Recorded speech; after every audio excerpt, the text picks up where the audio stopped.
Okay, so yan, mga master. Diretso na yung bagong shop para dyan. So ngayon, kailangan ko munang kukunin yung isang shop na ano niya. Ito. Yan, yung spur niya.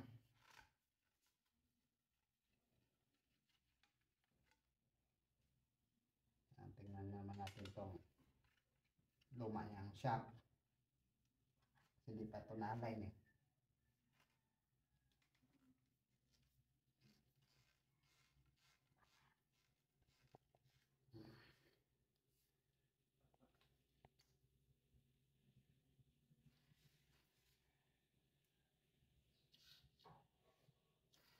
Oh. Yan. Align na line siya kahit wala tayong ginagalaw. Maganda yung ano niya. Maganda yung shop, hindi gumagalaw.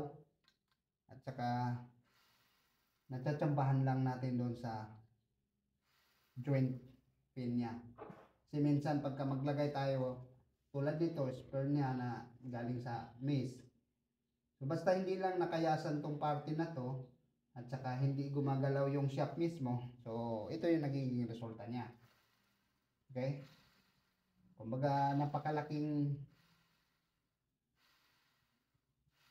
tsamba nangyari. Pagka maganda rin pagkakalagay ng joint pin natin. Wala tayong kinayas dyan. Or walang ginalaw sa shaft na luma. Okay, so ngayon mag-ano na tayo. Lilihain na natin.